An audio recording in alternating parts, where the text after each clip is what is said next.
À travers sa parole ce matin, nous allons aborder un sujet. J'aime bien les choses pratiques, et la Bible, la parole de Dieu est pratique. Alors, je vous invite à faire cette lecture dans l'épître de Paul aux Philippiens, au chapitre 3, et nous allons lire une partie de ce chapitre, et puis nous en retirerons quelques pensées qui peuvent nous amener à découvrir l'épanouissement dans nos vies spirituelles, la liberté en Christ. Et ça, c'est quelque chose d'important, de saisir cette parole dans la foi, par la foi.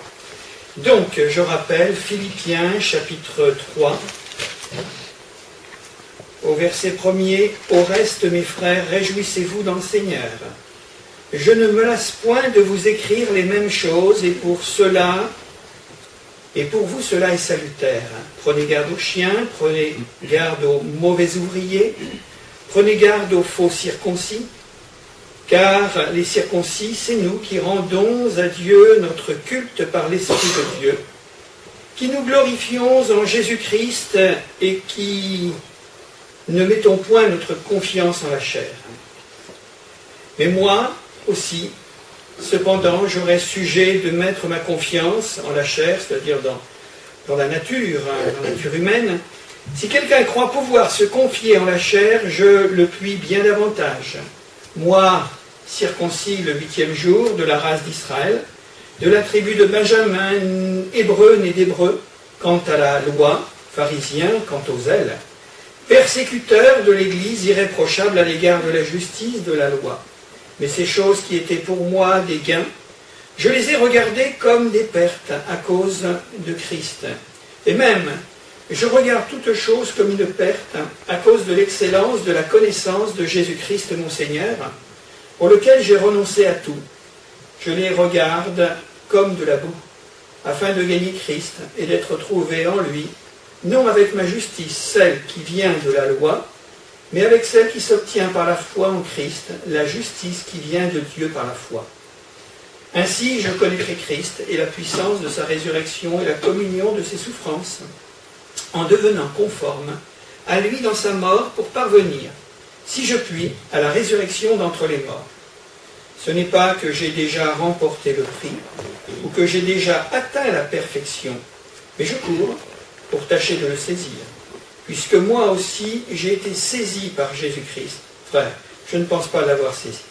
Mais je fais une chose, oubliant ce qui est en arrière et me portant vers ce qui est en avant, je cours vers le but pour remporter le prix de la vocation céleste de Dieu en Jésus-Christ. Voilà. Que Dieu nous bénisse, et certainement, vous êtes familiarisés avec ce genre d'écriture. C'est un texte quand même majeur, un texte que nous avons là, sous la plume de l'apôtre Paul, qui a traversé les temps et qui reste encore tout à fait d'actualité aujourd'hui et peut-être plus que jamais. Vous avez remarqué avec moi l'apôtre Paul, s'adressant aux chrétiens de la ville de Philippe, dit ceci, il parle de lui, il dit ceci, je fais une chose. Dans notre monde, on fait 1001 choses. On en fait beaucoup de choses dans une journée, naturellement, mais lui, il dit, je fais une chose. Et la chose qu'il fait, c'est qu'il oublie ce qui est en arrière et il se porte vers ce qui est en avant. Alors vous allez me dire, c'est tout à fait logique, mais je ne sais pas si véritablement, nous saisissons la portée de ce que Paul nous enseigne, nous dit, et je voudrais justement apporter un commentaire là-dessus. Et ce qui fait suite, c'est qu'il court vers le but. Alors c'est vrai que, là encore, je dois dire qu'il y a tant de gens dans notre monde, des chrétiens et des non-chrétiens, qui n'ont pas de but. Vous l'avez vu, la vie est vaporeuse. Il n'y a rien. Et c'est terrible, c'est terrible d'exister et de dire, mais je ne sais pas où je vais, je ne sais pas ce que je fais, je ne sais pas pourquoi je le fais. Alors, c'est véritablement la caractéristique de notre société aujourd'hui, et particulièrement peut-être marquée par la jeunesse, et est encore d'autant plus préoccupant. Pour chacun, disons-le, Dieu a fixé un but à atteindre, D'abord, un but d'ordre général. Pour nous chrétiens, et puis Paul le souligne, vocation céleste en Jésus-Christ. Ça, c'est ce qui doit véritablement être devant nous. Parce qu'autrement, si on n'a pas ça, alors pourquoi vivons-nous? Quel est le sens que nous pouvons donner à notre engagement, notre foi, notre vie chrétienne? Et puis, il y a naturellement des buts spécifiques, par-delà. Toujours, pour nous qui sommes engagés, il y a le service, il y a le témoignage, il y a des victoires au nom de Jésus-Christ, il y a les libérations, et peut-être aussi ces deux derniers aspects, nos victoires à nous, et notre libération, notre liberté en Jésus-Christ. Alors ça veut dire naturellement bien des choses. Je voudrais simplement rappeler, et c'est de la pure logique, c'est qu'un but est toujours devant, il n'est jamais derrière. Autrement, eh bien, là, il y a quelque chose qui ne va pas dans notre orientation. Ça, c'est clair. Il y a dans ces propos de Paul une exhortation à regarder devant. Ouais. Regarder devant nous, mais en se détachant ou en s'efforçant d'échapper. Je précise et je donne cette expression complémentaire, en s'efforçant d'échapper à ce que nous avons le plus de mal à nous défaire, parce qu'il y a toujours une force d'attraction, c'est-à-dire notre passé. Et c'est aussi un problème. Alors c'est vrai que on a appris beaucoup de choses par le fait de découvrir Jésus, de lui avoir laissé la place dans notre vie, mais est-ce que véritablement notre passé, notre histoire, avec tout ce que cela peut comporter, a été réellement, pleinement liquidé, si vous me permettez cette expression? Est-ce que véritablement, eh bien, tout cela, c'est fini? C'est fini, notre passé. Le mot passé évoque pour les uns des choses redoutables. Il y a des existences très lourdes, très chargées. Et pour d'autres, des choses agréables. Alors heureusement, dans notre vie, il y a les deux. Il n'y a pas que cet aspect parfois difficile. Nous avons des existences différentes, naturellement.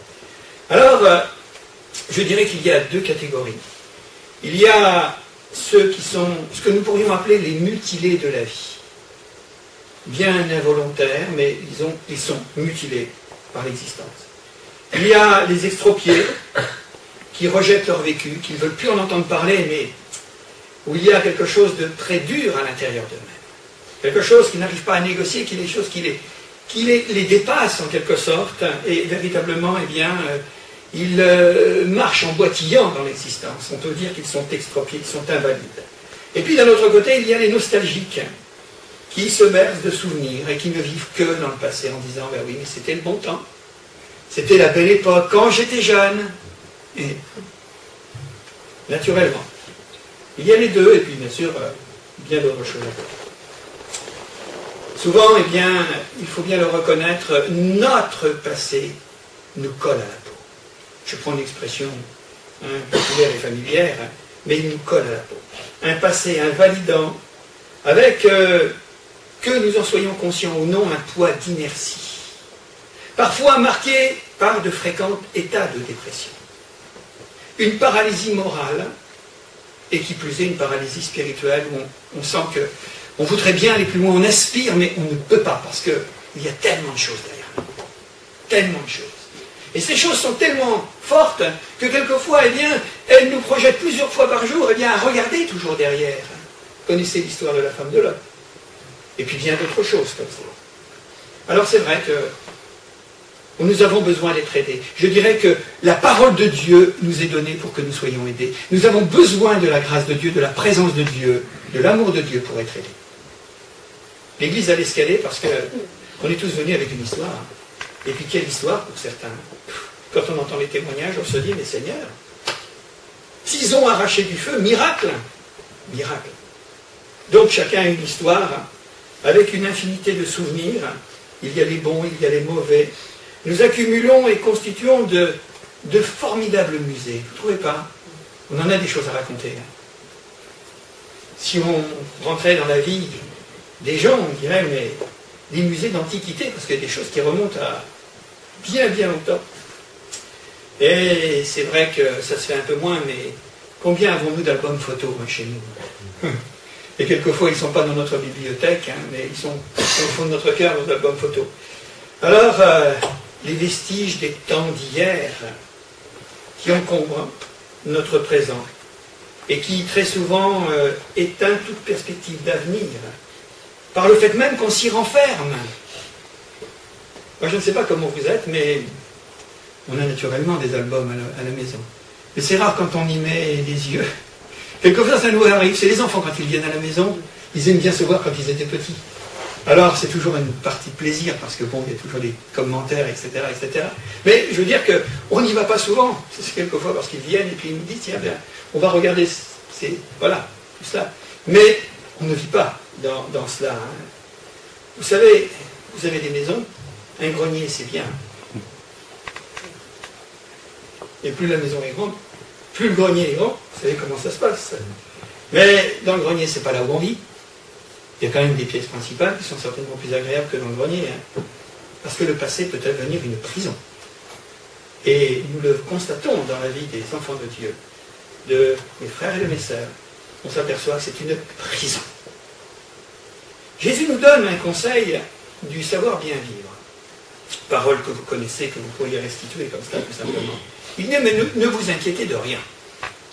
Ne vous inquiétez donc pas, parce que chaque jour suffit sa peine. Et je crois que le jour que nous vivons aujourd'hui, eh bien, il prépare le demain, le lendemain, naturellement, l'avenir. La peur du lendemain, le malaise du présent provient fréquemment d'un passé envahissant où l'on n'a pas su tourner la page. Il y a des choses dans notre vie, il faut prendre le livre et on tourne une page, on met une page blanche et on va de l'avant. Mais quand on est toujours autant de regarder en arrière, vous savez, dans le monde commercial, administratif, tout ça, on ouvre les livres. Mais une fois que, eh bien là, le bilan a été fait, une fois que l'exercice est terminé, on referme et puis on passe à un autre livre. Parce que la vie avance, elle se développe. Eh bien dans notre vie, il faut savoir faire ça. C'est pas qu'on va être amnésique, hein, on va se faire une piqûre en disant on ne pense plus à rien, c'est pas comme ça que ça se passe. Mais néanmoins, on s'aperçoit que trop souvent on revient dans nos albums, dans notre bibliothèque, on ouvre des livres qui nous font parfois plus de mal que de bien. Alors, savoir tourner la page pour laisser la place au présent de la vie, vivre en regardant devant, parce que, il faut quand même le dire, le passé déplacé tue la vie. S'il n'est plus à sa place, et le passé ramené constamment, eh bien, il n'a pas d'avenir. Parce qu'à ce moment-là, on est toujours en arrière. C'est Paul qui nous le dit. Et il a raison de nous le rappeler.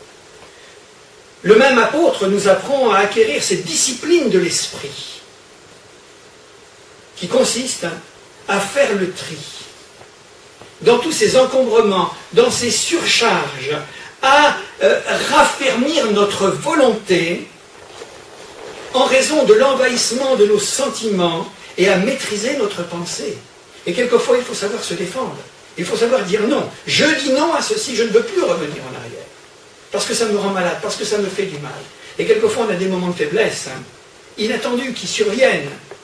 Et on a tendance à vouloir, je ne sais pas, retourner un petit peu, parce qu'on y trouve une sécurité, parce que l'avenir nous préoccupe, on ne sait pas, on est fragilisé. Alors, il y a quand même ces choses qui nous sont rappelées dans cette parole de Paul. Il y a une discipline de l'esprit, et puis de raffermir notre volonté. C'est Dieu qui crée en nous le vouloir et le faire selon son bon plaisir. Seigneur, crée en moi ce vouloir de ne pas regarder continuellement derrière moi, de ne pas m'introspecter ou de ne pas introspecter en permanence mon passé, parce que je ne vis plus à ce moment-là, et ça me blesse, ça me fait du mal. Et je vais faire des fausses comparaisons, je vais essayer d'interpréter les choses en raison de ce que j'ai vécu hier et avec un aujourd'hui qui n'a plus rien à voir. Le contexte est tout à fait différent. Et il y en a un qui s'amuse avec cela, vous savez. Il est passé maître, expert, dans le savoir retourner les braises et de nous faire du mal.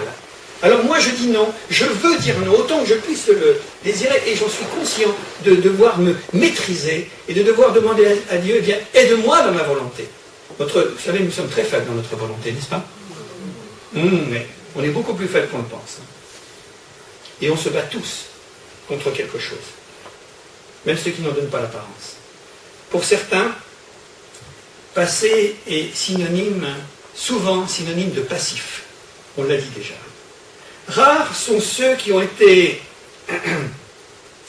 finalement, qui n'ont pas été touchés, qui n'ont pas été effleurés, endommagés, marqués au fer rouge par la vie. J'ai toujours, et je suis toujours bouleversé lorsque, il y en a de moins en moins, mais tous ces gens qui ont été en camp de concentration dans l'enfer, et quand ils parlent, c'est quelque chose d'horrible, hein, cette vie. Hein. Ils ont été emmenés, ils étaient enfants, il y en a de moins en moins, naturellement, hein, par le fait que le temps passe. Mais comment peut-on vivre après? Comment peut-on vivre après avoir subi tant de cruauté, tant de misère?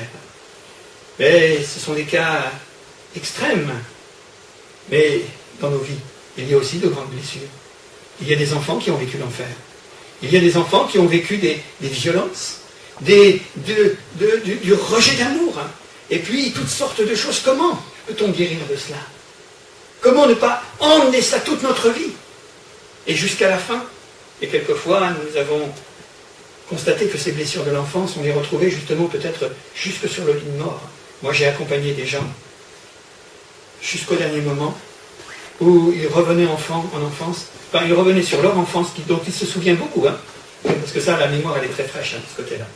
Et ils ressassaient ou reparlaient de toutes ces blessures. C'est quelque chose. Hein. Combien notre âme enregistre les choses, notre mémoire.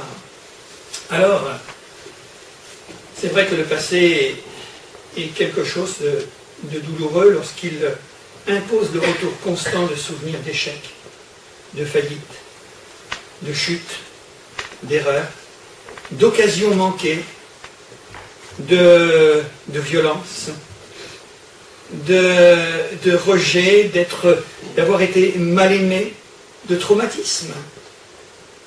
Ça marque, on s'en souvient. Alors ce passé-là devient obsédant. Et il inspire la hantise de revivre la même chose, parce que c'est ça le problème. C'est pour ça qu'il y a des gens qui sont claudiquants, ils sont boitillants, parce qu'ils se disent, mais tout à nouveau, les circonstances sont là, tout à nouveau, je vais replonger dans cet enfer. Je vais avoir mal tout à nouveau. Et on comprend, hein, que quand on a été blessé, et même si c'est cicatrisé, ça reste toujours fragile à l'endroit. Et souvent c'est l'endroit de notre cœur, de notre âme, de notre pensée, de notre mémoire. Alors comment guérir? Pourquoi, Seigneur? Parce qu'il y a des choses qui sont arrivées dans la vie, et on ne les a pas choisies, hein. On est victime tout simplement. Et avec cette hantise, encore, ça va revenir. Ça va recommencer. Le passé est quelque chose d'encore plus cruel, lorsqu'il rappelle le souvenir d'un bonheur disparu. Quand on était heureux, et que maintenant on est malheureux. Et je pense et je compatis avec tous ceux qui ont perdu un mari ou une femme. Vraiment de tout cœur. On en a connu, on en connaît. Aux parents qui ont perdu un enfant. Ça, c'était quelque chose d'affreux. Le bonheur disparu. Et alors ce passé-là, puisqu'il a disparu et qu'il était heureux, il va en ressortir grandi dans notre mémoire, dans notre tête. Et il va devenir sacré. On ne touche pas à ce passé. Et on va rester dans ce passé. On ne va pas avancer, on ne va pas évoluer. Il y a un proverbe qui dit ceci.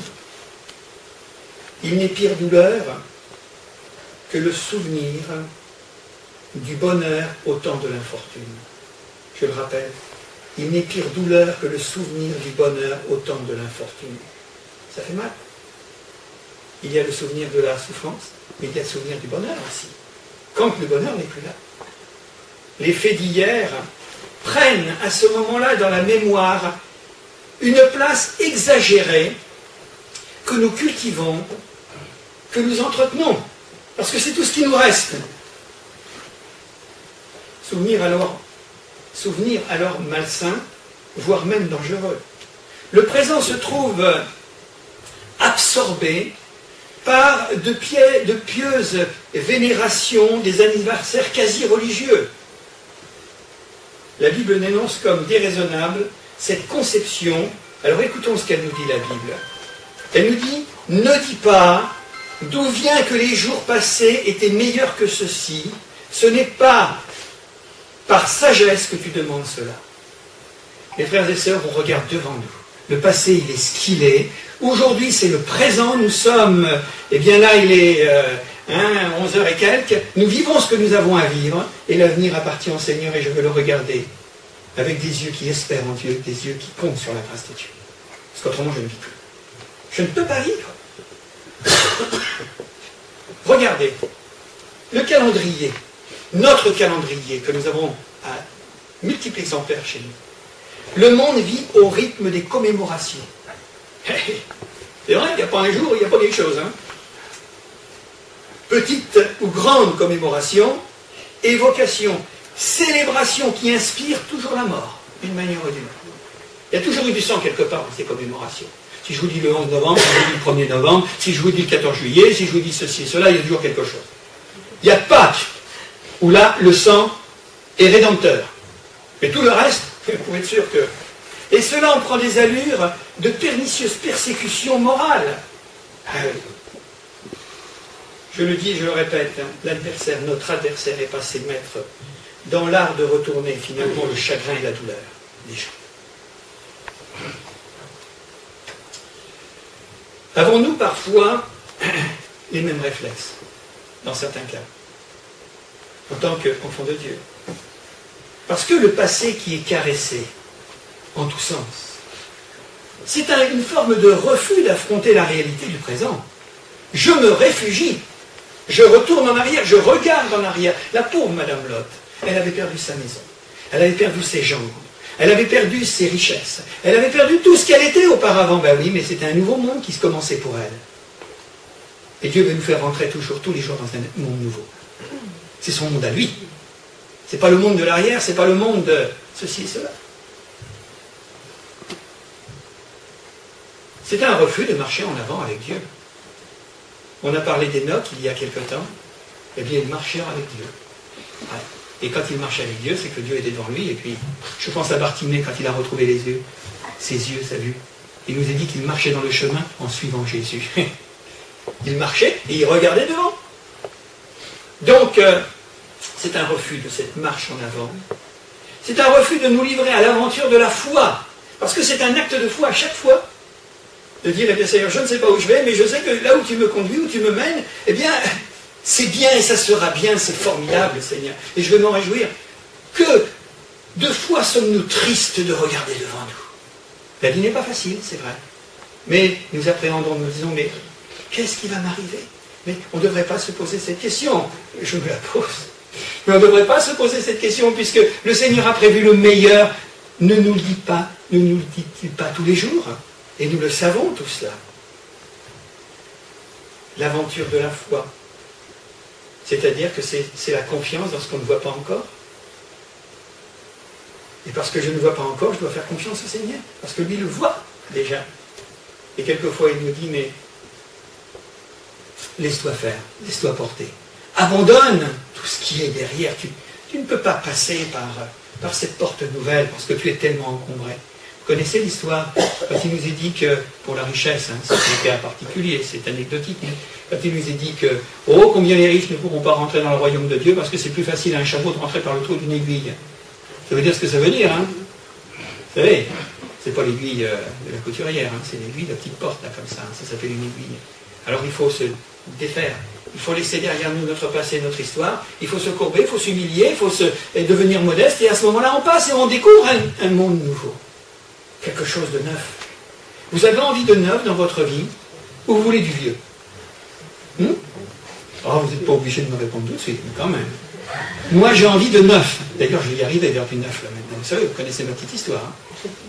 Je ne sais pas ce que ça va être. Ouais, je ne pense pas aller tout de suite à l'hospice. Hein. D'ailleurs, je n'en ai pas envie. Mais il y a du neuf pour nous, maintenant. Enfin, il y en avait toujours, hein, il y en a toujours. Mais c'est un renouvellement. Il faut se laisser porter vers quelque chose qui nous... Et moi, ce que j'aime bien, c'est que si je ne sais pas où je vais, si nous ne savons pas où nous allons avec Myriam, en tous les cas, je sais que le Seigneur a préparé. Ça fait déjà en amont, nous prions déjà depuis pas mal de temps. On dit, Seigneur, tu nous prépares le chemin. Moi, je ne sais pas. Mais toi, tu l'as préparé. Et je crois, et je te fais confiance. Et je le dis, je le loue, et je dis, Seigneur, ce qui va venir pour nous, ça va être quelque chose de bien. Et ce ne sera pas seulement pour nous, hein, ce n'est pas une démarche égoïste, mais pour l'Église aussi, pour les uns et les autres qui sont autour. Que ce soit une bénédiction. Parce que c'est ça la volonté de Dieu, quelque part. Alors l'histoire se répète. Vous vous souvenez de Moïse au buisson ardent? Ah oui, Dieu va se révéler. Et il va lui dire, je suis celui qui était. Non. Je suis celui qui suis. Voilà. Les Hébreux dans le désert, ils avaient une marche en avant plutôt rétrograde. Ils diront, ils pleureront, ils supplieront, ils vont même se mettre en colère, ils diront ceci, ne vaut-il pas mieux pour nous de retourner en Égypte? Et en Égypte, ils en ont vu de toutes les couleurs. Les espions qui sont envoyés en Canaan, ils vont venir, le pays est terrible. S'il y a des géants, il y a des villes fortes, il y a des murailles, il y a des... Alors, ils avaient toujours envie de retourner en arrière. Mais c'est tellement sécurisant ce passé que nous connaissons. Il est mauvais peut-être, mais il est quand même sécurisant. Mais c'est l'inverse de la foi, de la marche de la foi. Notre passé, c'est notre patrimoine. On peut dire ça comme ça. Ce sont nos marques. C'est notre repère. Et s'accrocher au passé négatif dévie le plan de Dieu. C'est peut-être même une idolâtrie. Il y a des gens qui sont devenus idolâtres avec leur passé. Ah oui. Et ça, c'est terrible. Parce que Jésus nous en parle dans cette façon. Il y a celui qui conservera sa vie, la perdra. Et celui qui la perdra à cause de moi, eh bien la retrouvera. Vous ne voulez pas rentrer dans l'aventure formidable, exaltante de la foi en Jésus-Christ? Ouais. On est tranquille, hein? Il faut aller de l'avant, mes frères et sœurs. Et moi, je pense particulièrement à ceux qui sont blessés, ceux qui ont besoin vraiment de comprendre, de retrouver la confiance qu'il y a quelque chose de neuf, qu'il y a quelque chose de bon, qu'il y a quelque chose devant vous. Ouais. Et le Seigneur va vous aider, je voudrais vous le dire. Moi, j'avais à cœur de vous le dire, le Seigneur vous aime, il va vous aider. Ce sont des blessures parfois familiales, ce sont des désamours, ce sont des manques de confiance en soi-même, des égratignures, des écorchures, des blessures vives qui n'ont pas été traitées. Et pourtant le Seigneur a la réponse. Jésus nous dit aussi dans une petite forme, enfin une forme parabolique, il nous parle du vieil habit et de l'habit neuf. Vous aimez changer d'habit? Et vous êtes fiers? Oui. Là, c'était les soldes, on a acheté des choses. Ma femme m'a fait un cadeau. Je suis content. Eh oui. Mais je crois que le Seigneur nous offre un habit neuf. Vous croyez? Sur le plan moral, sur le plan spirituel, le renouvellement. Et on est heureux quand c'est comme ça. Moi, je ne vais pas reporter, mais mon costume de première communion, imaginez-vous. C'est vieux, hein, déjà. Vivre au présent pour assurer l'avenir, Seigneur, donne-moi de le comprendre. Dieu nous attend devant, il ne nous attend pas derrière. Paul ne conjuguait pas à l'imparfait sa vie d'hier, parce qu'il disait ceci, je le rappelle. Ces choses qui étaient pour moi des gains, il n'en a aucun regret. On le comprend, hein? Je les ai regardés comme une perte à cause de Christ, et là il parle au présent. Je les regarde, et j'ajoute, je paraphrase, je les regarde maintenant, je les regarde aujourd'hui comme de la boue. Et vous savez que la boue, ça colle aux chaussures. Il faut que ça soit lavé. Afin de gagner Christ, mais je fais une chose, oubliant ce qui est en arrière, je cours. Je cours. Il y a là une pensée dynamique, quelque chose de vivifiant et de tonifiant. Paul n'était ni un nostalgique, ni un attendri, et il n'était pas le martyr, il n'était pas un martyr du souvenir. Il avait couru, je dis bien, il avait couru, et Paul, quand il écrivait aux Philippiens, il courait encore. Est-ce que nous courons encore? Est-ce que nous voulons courir encore? Vous allez me dire, je suis essoufflé. Mais le Seigneur est capable, quand il est dit ceci, qu'il renouvelle leur force pendant la marche. Si nous nous arrêtons, nous allons bien nous arrêter et nous ne pourrons plus reprendre le cours. Mais si nous continuons à marcher, si nous continuons à vouloir marcher, que nous continuons à regarder de l'avant, mais le Seigneur va nous renouveler à notre grand étonnement, parce que si nous regardons qu'à nous-mêmes, nous nous sentons quelquefois tellement las, tellement fatigués, tellement déprimés, tellement malades. Alors si je regarde à cela, eh bien je n'irai pas plus loin. Mais si je regarde au Seigneur, il va me donner l'énergie pour être ce qu'il désire que je sois et que je devienne. Le Seigneur est formidable. Vous savez, tous les prédicateurs le savent. Quelquefois on monte sur l'estrade, on est en miettes. En miettes, je dis bien. Et à partir du moment où on dit, Seigneur, mais comment je vais faire ce matin? Comment je vais y arriver?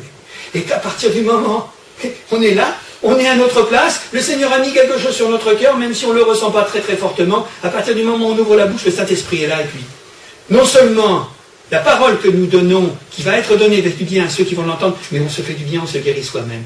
Il faut avancer, frères et sœurs. Et c'est comme ça que vous allez comprendre que le Seigneur est avec vous, et que le Seigneur va vous affranchir. Et il va vous faire du bien. Moi, je suis là pour vous dire que le Seigneur va vous faire du bien, il va vous bénir. Alors, notre brave Paul, il courait encore. Et son secret, on ne peut le nier quand on connaît le personnage. Pourtant, il traînait un énorme passé, Paul. Quand on connaît un passé dont il aurait pu se glorifier dans un certain sens. Quand il dit, et nous l'avons lu, parce qu'il le présente, moi aussi, cependant, j'aurai sujet de mettre ma confiance dans l'humanité, dans ma chair. Si quelqu'un peut pouvoir se confier dans la chair, je le puis bien davantage. Moi, circoncis, hébreu, fils d'hébreu, zélé, etc., etc. Ah, c'est sûr qu'il aurait pu dire, mon passé, il est formidable avec ce passé-là. Alors, moi, j'ai un passeport pour tout. Hein. Ça, c'était le côté positif, il aurait pu s'en glorifier. Mais un autre passé qui l'amenait justement à faire l'équilibre, qui le meurtrissait justement son âme. Parce que quand on reprend 2 Corinthiens, chapitre 11, versets 23 à 28, je ne vais pas vous le lire, mais il dira, mais j'ai été persécuté, j'ai été lapidé, j'ai fait naufrage, j'ai eu des ennemis tout au long de ma vie qui m'ont tendu toutes sortes de pièges, des gens déloyaux, des lâches, des gens qui ont voulu finalement mettre un terme à mon existence pour que je ne prêche pas l'évangile. Alors ça, c'était un autre passé. Il y avait les deux, naturellement. Des souvenirs, Paul en avait, des bons et des mauvais, des terribles, redoutables. Alors pour ne pas succomber à ce poids écrasant, eh bien il dit, c'est une résolution, c'est en quelque sorte une expérience, ou un exercice de volonté. Il dit, je fais une chose. Je fais une chose. C'est pas de nous disperser en faisant n'importe quoi. 1001 choses, il le dit, je fais une chose. Il faut être déterminé, mes frères et sœurs.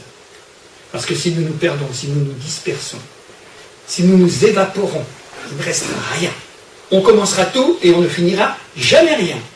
Mais Paul le dit, je fais une chose, je m'efforce, je transmets ou je transcris, je me discipline, je ne laisse ni mon âme, ni mon esprit, ni ma mémoire, ni ma pensée envahir.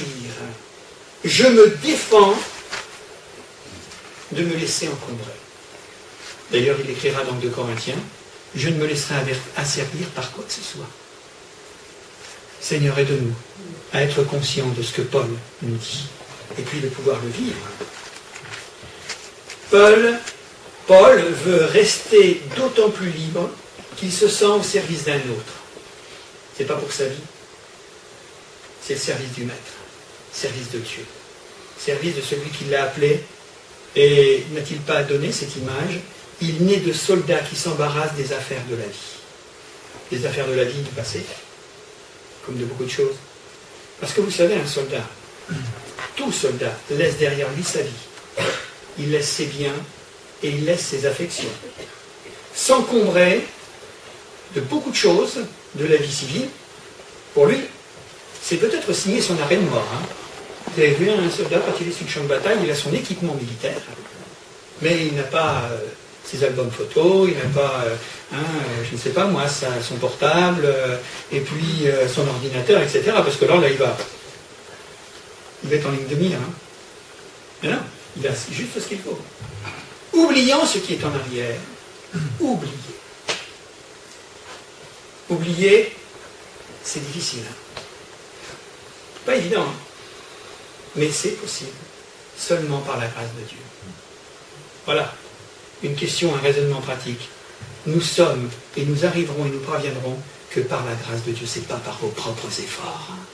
C'est pas parce qu'on va essayer de monter au ciel en disant Seigneur, voilà. Non, c'est parce que plus je m'abandonne et plus Dieu prend de la place, et plus je résiste, plus je me bagarre. Le Seigneur il dit, maintenant écoute, tu continues à te bagarrer toi-même, et quand tu seras fatigué, quand tu seras épousé, je viendrai, maintenant je prendrai les choses. Et ça c'est dans la nature humaine, c'est viscéral, c'est au fond de nous-mêmes. On veut y mettre finalement notre énergie, on veut montrer qu'on est vivant. Ah oui, mais justement, pour rentrer dans la nouvelle dimension, il faut être mort. Enfin, façon de parler, il faut mourir à soi-même. Comprenez le raisonnement. Oubliant ce qui est en arrière. Oublier suppose une abstraction qui nécessite forcément une compensation. Nous allons laisser quelque chose, mais il va y avoir quelque chose en compensation qui va se produire.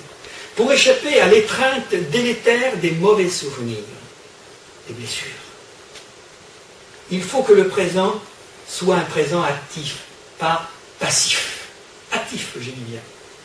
Parce que quand il dit « oubliant ce qui est en arrière », et il ajoute un présent actif, me portant vers ce qui est en avant. C'est pas de rester faire du surplace, mais je me porte vers l'avant. Il y a 3 positions que nous pouvons avoir, consciente ou inconsciente. C'est le recul, c'est le stationnement, et c'est la marche en avant résolue. Je vais. Je ne sais pas où je vais, mais je vais. Je vais parce que Dieu me demande d'aller. Et avec lui, je peux lui faire confiance.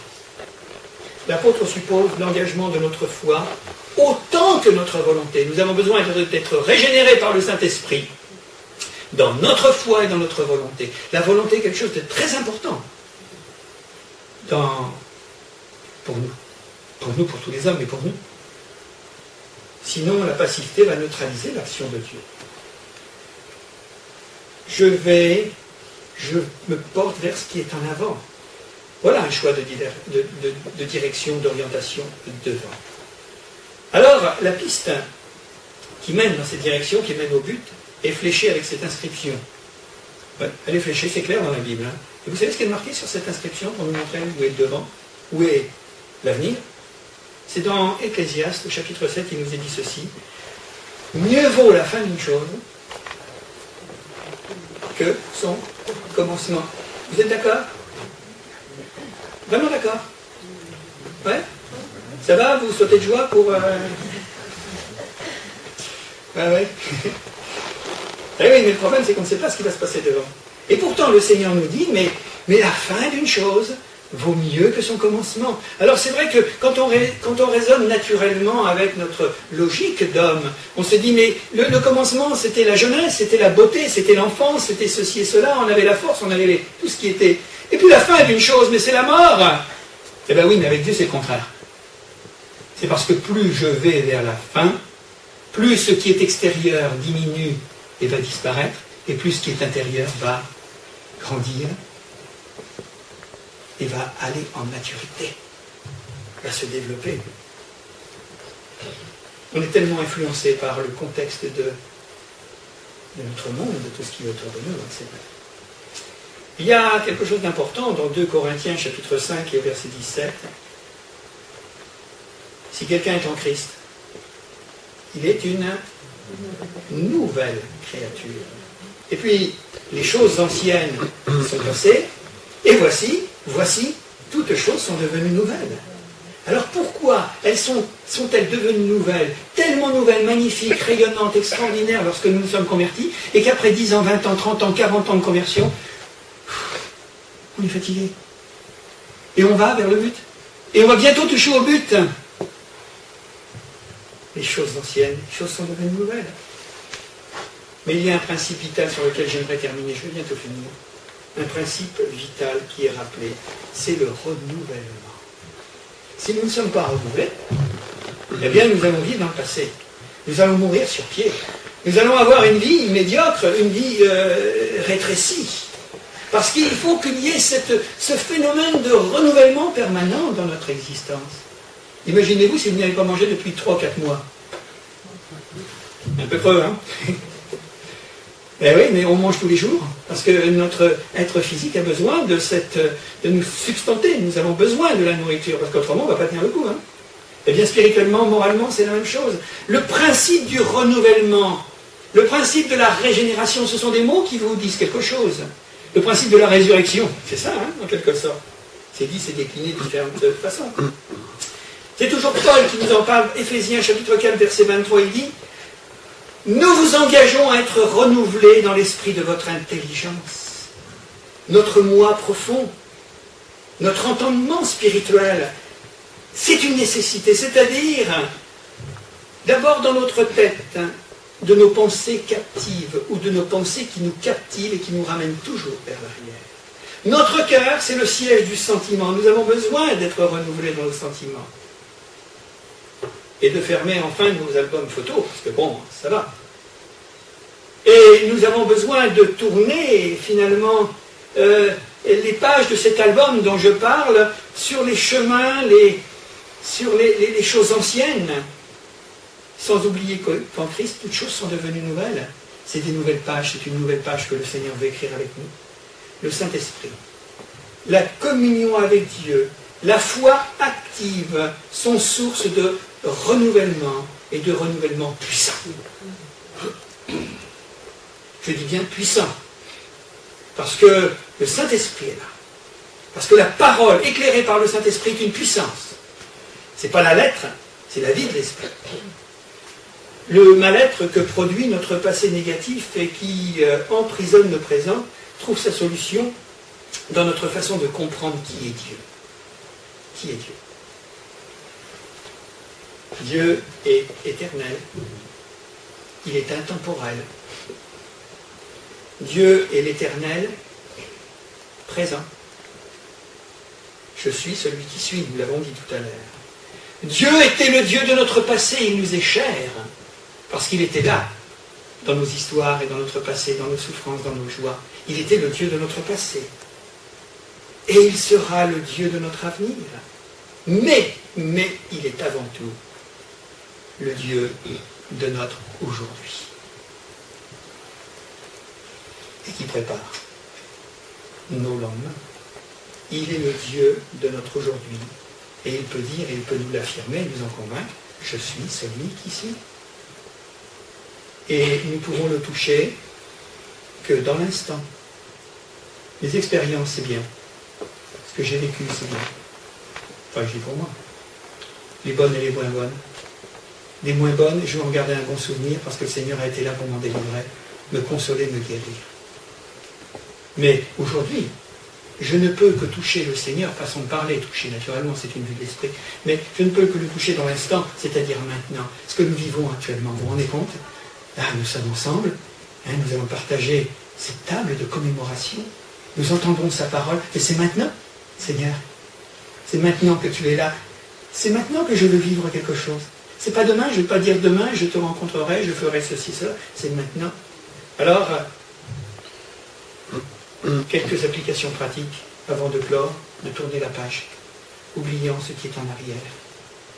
Peut-être certains sont touchés par l'hérédité s'il en est, par des choses que nous trimballons à travers les générations. Oui, ça existe. Mais je ne veux pas souligner le trait. Il a toujours été que ça existe. Et de choses dont on a hérité, dont on n'est pas responsable, de souffrances physiques, de souffrances morales et de souffrances spirituelles. Alors moi, je voudrais vous dire, si vous sentez qu'il y a quelque chose que vous traînez derrière vous, que l'on appellera hérédité, hein, si vous voulez, moi, je voudrais vous dire de la part du Seigneur, c'est que Dieu délivre. Dieu délivre. Peut-être c'est un problème d'éducation, parce que vous n'avez pas peut-être eu ce que d'autres ont, et ça vous met en complexe, vous êtes profondément malheureux avec ça, mais avec la grâce de Dieu, je dis bien que cette grâce, elle corrige, et elle nous éduque, et elle nous apprend certainement beaucoup plus que nous pourrions imaginer. C'est peut-être la culpabilité. Eh bien, mes frères et sœurs, qui être toujours ramenés en arrière, il y a une chaîne, il y a un lien, il y a des fers au fond de votre cœur. Alors à ce moment-là, sachez, eh bien, apprenez à vivre dans la grâce, et vous allez voir combien le Seigneur est bon. La grâce de Dieu. Culpabilité. Peut-être vécu un drame non guéri, physiquement, moralement, spirituellement, un drame non guéri, des blessures qui sont enfouies, eh bien il faut parler au Seigneur. Et si vous trouvez un ami, une amie, digne de confiance, capable, eh bien il faut en parler, il ne faut pas garder ça pour vous. Parce que parler, c'est confesser, c'est déjà extérioriser, c'est déjà expectorer, en quelque sorte. Et ça sort. Et il faut en parler. Donc, les blessures enfouies. C'est peut-être les fautes de la jeunesse, parce qu'on s'en aperçoit, pas quand on est jeune, c'est quand on commence à vieillir, on s'est dit, oui, je ferai des bêtises. Les sottises, aujourd'hui, non. Faute de la jeunesse et ses conséquences, parce qu'il y a toujours des conséquences, eh bien, il faut croire que Dieu pardonne. Il faut croire au pardon du Seigneur, et qu'on peut recommencer. Et il nous a choisis, non pas parce que nous étions des anges et des saints, parce que nous étions des pécheurs. Et ça, il faut le croire. Les fautes non avouées, et bien vous lisez les premières phrases du psaume 32. Ouais, tant que je me suis tu, mon âme se consumait. Mais j'ai avoué, je suis allé voir l'Éternel et je lui ai dit, alors confessez, que ce soit un passé de solitude, les frustrations affectives, les frustrations de tout genre, les déceptions non surmontées, Dieu offre deux solutions. Et je termine. La guérison. Par la bouche du grand prophète Jérémie, qu'est-ce qu'il dit Dieu? C'est une pensée qui est très forte et je voudrais que vous la saisissiez, s'il vous plaît. Je la prends pour moi. Mais je te guérirai, dit Dieu. Je panserai toutes tes plaies, dit l'Éternel. Je te guérirai, je panserai toutes tes plaies. Ça vous fait du bien, mes frères et sœurs? Que Dieu vous dit, je te guérirai, je panserai toutes tes plaies. Dans Ésaïe, il nous est dit, car les anciennes souffrances seront oubliées et elles seront cachées à mes yeux. Je sais que le Seigneur, a tiré un trait sur bien des choses. Et moi, je ne veux pas les fouiller de ce côté-là. Ça ne sert à rien. Si le Seigneur a dit qu'il les avait oubliées, pourquoi je les remettrai en valeur? Et que j'irai les chercher et les colporter autour de moi, puisque lui les a oubliées. Elles seront finalement, enfouies. Et puis, s'il y a besoin de la guérison, il y a besoin d'un recentrage ou d'un recyclage au présent dans une marche résolue en avant. Et le psaume 84 nous dit, heureux ceux qui placent en toi leur appui, ils trouvent dans leur cœur des chemins tout tracés. Les chemins, ils sont devant. Ils sont devant moi, devant mes pieds. Et c'est Dieu qui les a déjà tout tracés. Ils trouvent dans leur cœur des chemins tout tracés. Pourquoi les chercher midi à 14h? Pourquoi nous faire voler, nous faire ravir notre paix et notre joie? Et leur force augmente pendant la marche. Alors mes frères et mes sœurs, je vous le dis avec un grand sourire. Alors en avant. Vous êtes d'accord? On va prier quelques instants. On va demander au Seigneur qu'il nous bénisse les uns et les autres. Seigneur, nous voulons te rendre grâce et te remercier pour ta bonté et ta fidélité, parce que ta parole est une parole puissante. Oui, nous avons tous une histoire. Nous avons tous été marqués. Nous avons tous été peut-être même formatés. Nous avons peut-être été, Seigneur, là, nous avons reçu une empreinte. Mais Seigneur, dans le nom de Jésus, la véritable empreinte que nous voulons avoir, c'est une marque de Christ, la marque de son amour. Et nous te bénissons et nous te remercions. Dans le nom de Jésus. Bénis mes frères et mes sœurs. Oui, Seigneur, tu nous connais. Et si nous sommes là aujourd'hui, c'est parce que nous sommes tes fils et tes filles. Si nous sommes là, c'est parce que nous portons le beau nom d'enfants de Dieu. Si nous sommes là, Seigneur, c'est parce que nous ne sommes pas des rejetés, mais nous sommes des acceptés. Tu nous as fait rentrer dans la maison. Une maison de grâce, une maison de paix,